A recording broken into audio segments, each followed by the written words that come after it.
You see, I'm a simple college student living alone in an apartment. I was very enthusiastic about the release of Pokémon Heart Gold and Soul Silver here in the States. I purposely locked myself out of all media and the internet aside for school purposes. That means no 4chan, no V, no Bulbapedia, etc. Nothing. As I was busy with the school year and being poor at the time, I wasn't able to buy Soul Silver on its launch date. After my school year ended, I ordered Soul Silver on Amazon. However, it would take a week for it to arrive. I decided that during that time, I would replay my Crystal version on my Game Boy Color. However, I realized that long ago, my mom threw it away because I told her that the save went dead, and I was very upset about it then. She also threw away my Silver version, so all I have is my Game Boy Color. As such, I set out to GameStop and bought a used Silver version, as it's the only Pokemon game left that they have for the Game Boy Color. $10, fairly cheap. I went home and started it up for a nostalgia trip. However, that's where things started getting bizarre, and most likely the reason why you're listening to this. The Game Freak logo started up as normal, but it just froze there. I thought the cart was just errored or something, so I turned it off and on. The same thing happened. I tried pressing A and start over and over, and all the other buttons. Eventually, the logo vanished and there was a black screen for about 5 seconds. Suddenly, rather than going to the usual menu screen, I was already in the game in a previous saved file, which was odd as I was expecting all these carts to have been wiped by the poor battery. Either way, I wasn't complaining, as I would have chosen the continue option to see what the previous guy did anyway. First off, I checked his trainer information. His name was just ... He didn't have much originality. I checked his profile and apparently he had 999 hours put into the game, with all 16 badges, 99,999.9 Pokédollars, and all 251 Pokemon on the Pokédex. Seeing as he apparently had Mew and Celebi logged also, I'm guessing he either used a Game Genie or was a really hardcore Pokemon player back then. I checked his Pokemon to see what a badass team he had, and to my surprise, I saw 5 unknowns and a 6th Pokemon named Hurry. I'm thinking that this must be some cruel joke by the person who last played this game, but I decided to check the profiles of these Pokemon anyways. As expected, they were different letters of unknown, all level 5.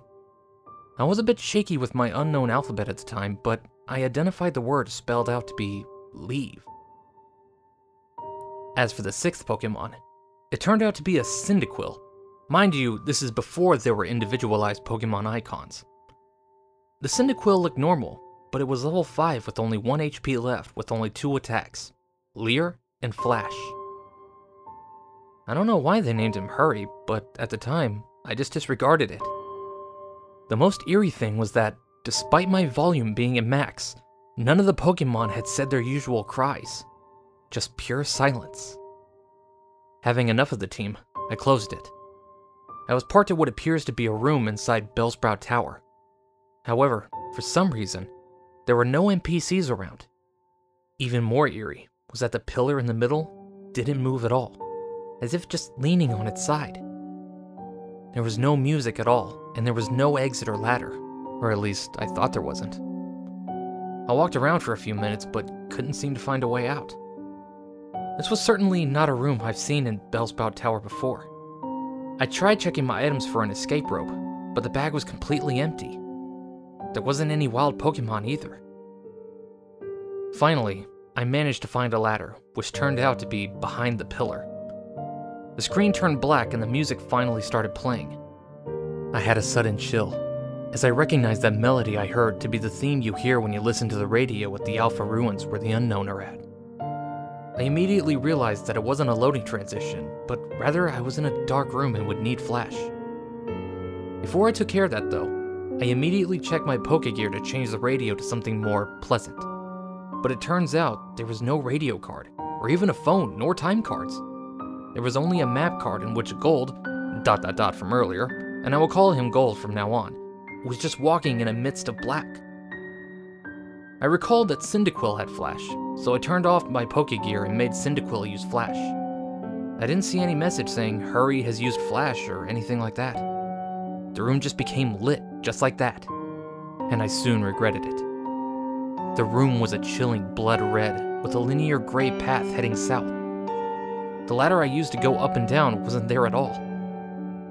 I had no choice but to head south. The screen got darker every 20 steps I made, until I finally made it to the end, which appeared to be a sign. I read the sign which said, "Turn back now." Suddenly, I was asked to answer yes or no, but there was no question asked. I chose yes as I don't know what it was asking, and the screen went black again, making a ladder climbed sound. The unknown radio music stopped, and in a few seconds was replaced with the not as creepy Poké-Flute radio music. I was in another dark room, but I held my breath and used flash again. Suddenly, it said that Hurry has fainted, which was odd since I recall there was no status conditions like poison on him, and clearly I wasn't in battle. I checked my Pokemon quickly and suddenly he's no longer in my party. In fact, after a bit of investigating, none of my Pokemon are there, but instead all replaced with level 10 unknown. I did the same thing as before and spelled out the unknown. My then team of unknowns spelled, he died. Either way, after the creepy change, the room was lit to reveal myself in a very small room that appears to be only 4 squares big. The walls of that room were gray bricks, as if it was inside something that was hollowed out. Outside the room appears to be a bunch of graves similar to the ones in Pokemon Red and Blue.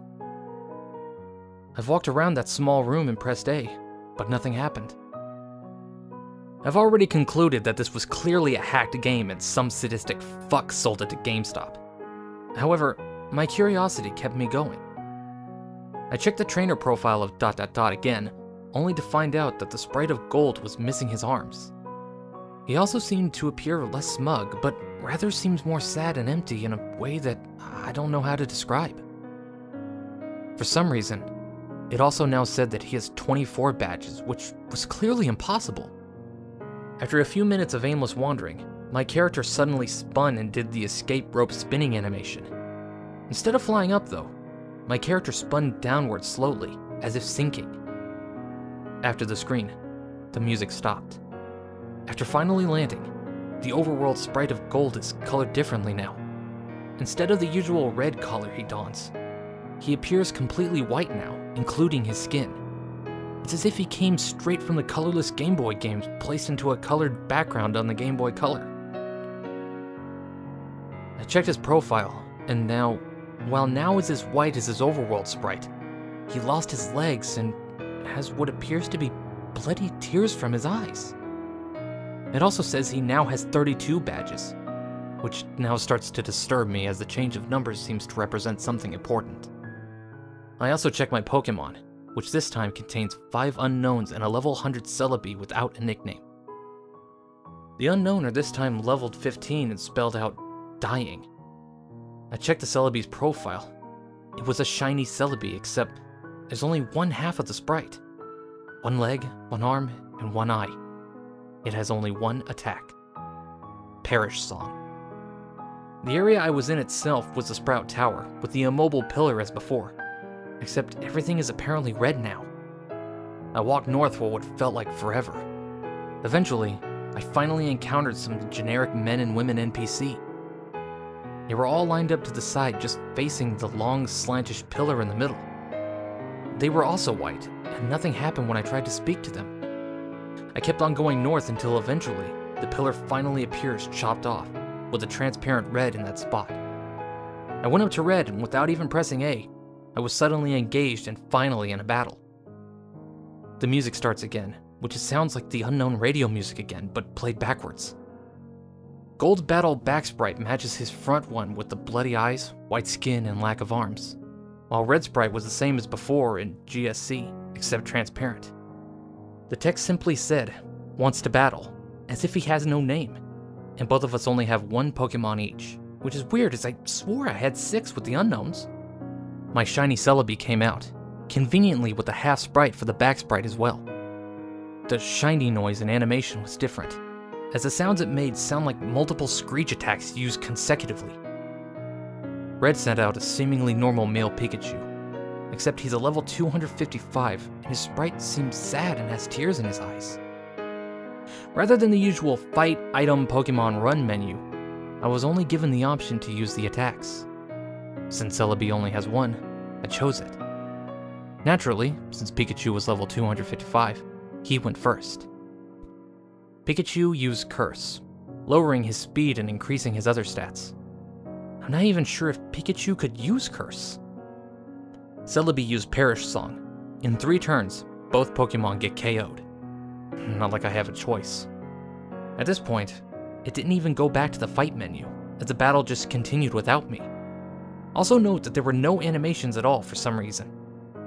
Pikachu used Flail, which didn't do much damage despite his level and boost as his health was maxed. Celebi used Perish Song. Nothing happens as it was already used.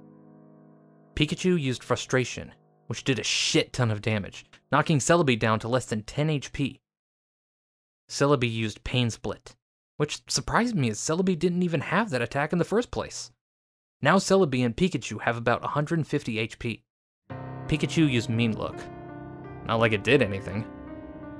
As expected, due to the effects of Perish Song, my Celebi fainted, except in the text it said, Celebi has died. And instead of the ordinary drop off the screen animation, the Celebi back sprite just vanished. For some reason, the Pikachu was still up, even with Perish Song, and it didn't count as my loss. Pikachu used one more different attack beyond the 5 attack limit. Pikachu used Destiny Bond. Afterwards, it said Pikachu has died, with a slow fade out animation. Apparently, I was the winner, as the transparent red sprite showed up and said just a series of dots. At that point, I just freaked out, as that transparent red sprite was suddenly beheaded, leaving nothing but his transparent body. The battle then ended at that point and faded out along with the music. I'm back in the overworld, with another change to the gold sprite. He's now as transparent as Red's overworld sprite. I quickly checked Gold's profile, where this time, the only thing remains of him is his head with a transparent skin. The head was zoomed in a bit, showing a black void in his eyes. It now stated that he now has 40 badges. I then backed out and checked my Pokemon. They were all level 20 shiny unknown, which when spelled out read, no more.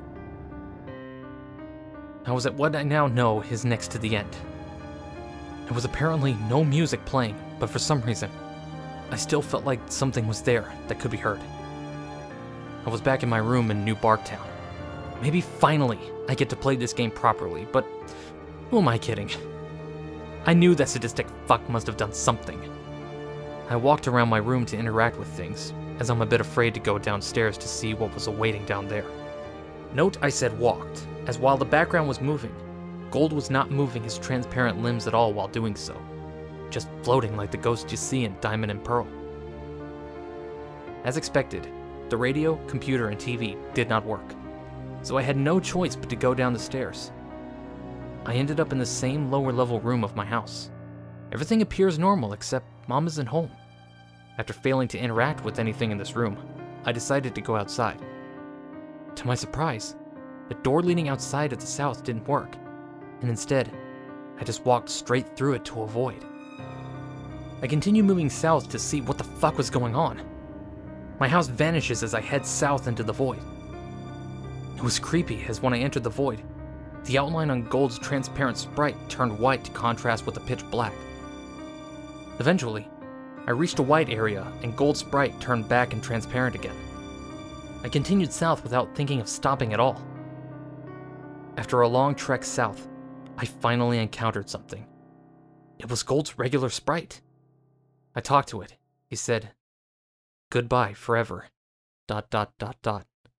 notably with a space in between the forever and the dots, and vanished. As that happened, it said, ... use nightmare, which at that point, I would not deny that being possible. Gold did another escape rope animation, spinning slowly downwards like before. I'm now back into that small, hollowed out room surrounded by grays earlier. Or at least, I say I was back there, as there's no sprite anymore. I tried to walk around, but nothing moved, not even a wall bumping noise. I checked my trainer profile with absolutely no gold sprite left. It said I have 0 badges, and all the pictures of the Johto gym leaders at the bottom were replaced with skulls.